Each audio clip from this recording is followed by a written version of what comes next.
இன்னைக்கு தமிழகத்துல பிளாஸ் நியூஸா தமிழகம் எங்கும் ஃபுல்லா ஓடிட்டு இருக்குது. இன்னைக்கு எந்த டிவியை திறந்தாலும் அந்த பிளாஸ் நியூஸ் தான் போயிட்டு இருக்கு. ஒரு கவர்மெண்ட் டாக்டரை ஒரு பேஷண்டோடைய மகன் கத்தியால குத்திட்டாருன்ற ஒரு பெரிய நியூஸ் போயிட்டு இருக்கு. அந்த நியூஸுக்கு தமிழகம் முழுக்க இருக்கக்கூடிய இந்த அரசு மருத்துவர்கள் ஸ்ட்ரைக் பண்றாங்க. அவங்க அசோசியேஷனை வச்சுக்கிட்டு அவர் ஏன் குத்துனாரு, அந்த பொதுமக்கள் எதுக்காக குத்துனாங்கன்றதை இன்ன வரைக்கும் அந்த அரசாங்கமும் சரி, அந்த இருக்கக்கூடிய தமிழகத்தில் இருக்கக்கூடிய மருத்துவர்களும் கண்டுக்கல. எதனால குத்துனார், அவர் மனநிலை என்ன நிலை இருந்ததுன்றது அவங்களுக்கு தெரியுமா, இல்ல வேணும்னே அரசியல் பண்றாங்களான்னு தெரியல. இன்னைக்கு அரசு மருத்துவர்கள் ஆன உடனே அவங்களுக்கு 4 தனியார் மருத்துவமனையை பிடிச்சிக்கிறாங்க. ஃபர்ஸ்ட் அத ஒரு பேஷண்ட் நான் அரசு டாக்டர்கிட்ட போய் எனக்கு இன்னைக்கு உடல்நிலை சரியில்லை சார், எனக்கு ஆர்ட் சார்னாக்க உடனே நீ இந்த ஆஸ்பத்திரிக்கு நான் எழுதி தரேன், நீ அங்க நான் உனக்கு சிறப்பா பார்த்து தரேன்ற கூடிய மருத்துவர்கள் தான் தமிழ்நாட்டில் அரசியல்வாதியோட மோசமா இருக்காங்க.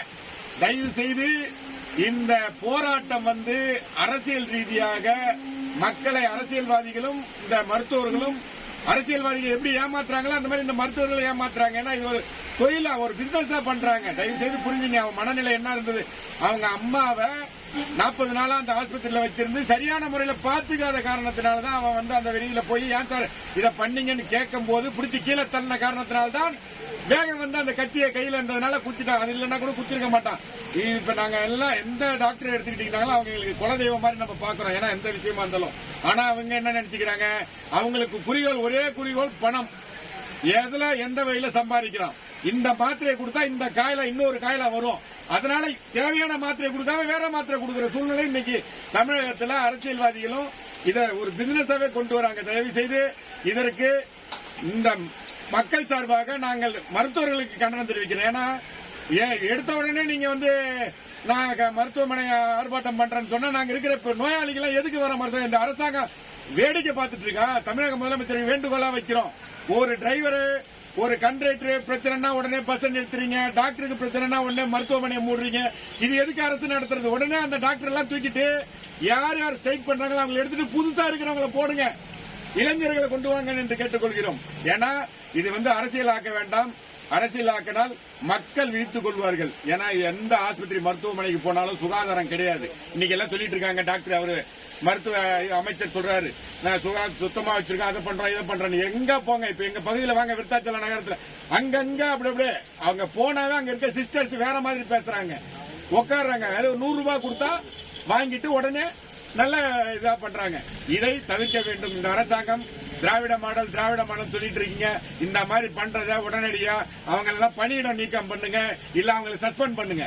பண்ணிட்டு வேற புதுசா கொண்டு வாங்க. டாக்டரா இல்ல படிச்சு வேலை இல்ல டாக்டர் பிரைவேட்ல நல்லா பாக்குறோம் நிறைய பேர் இருக்காங்க, அவங்களை கொண்டு வாங்கன்னு கேட்டுக்கொள்கிறோம். இந்த அரசுக்கு நாங்கள் கோரிக்கையாக வைக்கிறோம் என்று கூறிக்கொள்கிறோம். நன்றி, வணக்கம்.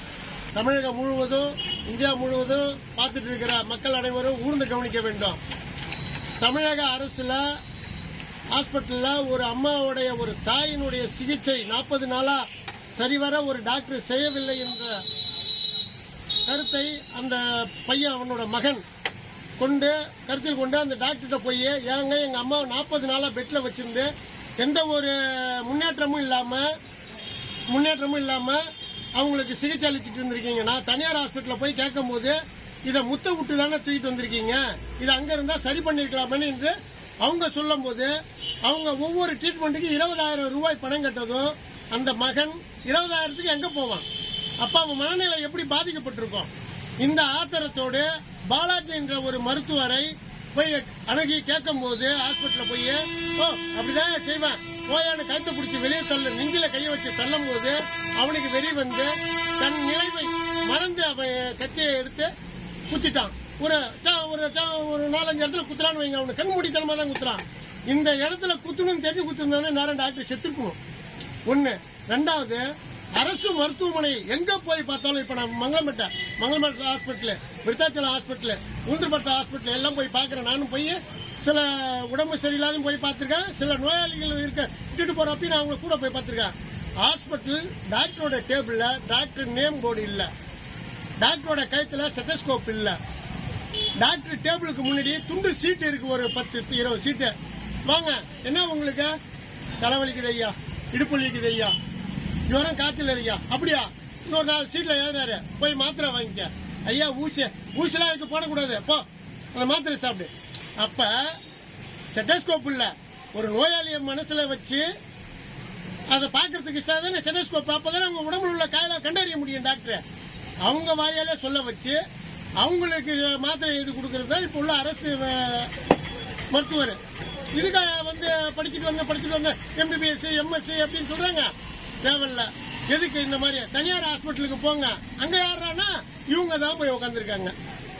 தனியார் ஹாஸ்பிட்டலுக்கு போறான், அங்க போனா இவங்க தான் அங்க உட்காந்துருக்காங்க.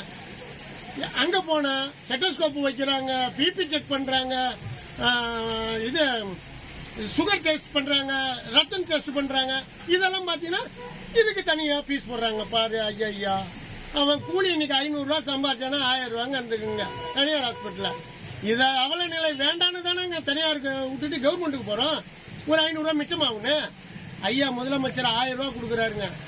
ஆனா 2000 ரூபாய் மருத்துவமனையிலே புடுங்குறாரு. இதுக்கப்புறம் கள்ளச்சாராயம், இதுக்கப்புறம் ஓயின்ஸ் கடை, இதுக்கப்புறம் இந்த மாதிரி எத்தனையோ போயிட்டு இருக்கு. சொல்லலாம் இலவச பஸ் விட்டுருக்கின்றார் ஐயா, மிகவும் சந்தோஷம். ஆனா இந்த பணம் எல்லாம் திரும்பி வந்து ஒரு நிலை இடத்துக்கு தான் போயிட்டு இருக்கு, அரசியல்வாதிகிட்ட தான் போயிட்டு இருக்கு.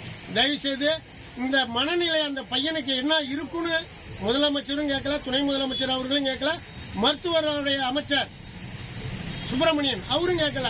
ஆனா டாக்டருக்கு என்னாச்சு, செத்துட்டாரா போச்சுட்டாரா. ஆனா ஒரு அம்மாவோட உயிர் புற்றுநோயால அவதிக்குள்ளானவங்கள போய் அந்த பத்திரிகைக்காரங்க போய் கேட்டாங்க. பார்த்தா அந்த பத்திரிகைக்காரங்க கேட்டதுனால இப்ப அந்த அம்மாவுக்கு ஒரு மாற்றம் வரணும், அந்த பையனுக்கு நீதி கிடைக்கணும்.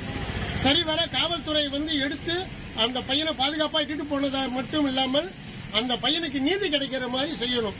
என்ன மனநிலையில அவன் ஏன் செஞ்சான் என்ற கேள்வியை எழுப்பணும். இன்னைக்கு மருத்துவம் எங்க பார்த்தாலும் ஸ்ட்ரைக் பண்றாங்க. ஆனா இன்னைக்கு ஹார்ட் அட்டாக் பேஷண்ட் ஒருத்தவங்க உள்ளார போறாங்க வச்சுக்க, அவங்கள கவனிக்கிறது யாரு? இவங்க தான் இங்க ஸ்ட்ரைக் பண்றாங்களே. அந்த டாக்டருக்கு என்ன ஆச்சு? எத்தனையோ பேர் எத்தனையோ இடத்துல உயிரை இருக்கிறாங்க, தப்பு இல்ல. ஆனா அதை சரி பார்க்கறதுக்கு கடவுளாக இருக்கிறது டாக்டர். ஆனா அந்த டாக்டரே வந்து இன்னைக்கு இவ்வளவு தவறு செய்யறாங்க. அதை தட்டி கேட்கறது பொதுமக்கள். அவன் ஒரு சூழ்நிலையில தான் செஞ்சிருக்கான். டாக்டரை கொல்லணும் என்ற எண்ணத்துல போல, ஒரு தாயினோட பாசத்துல தான் அந்த பையன் போய் செஞ்சிருக்கான்.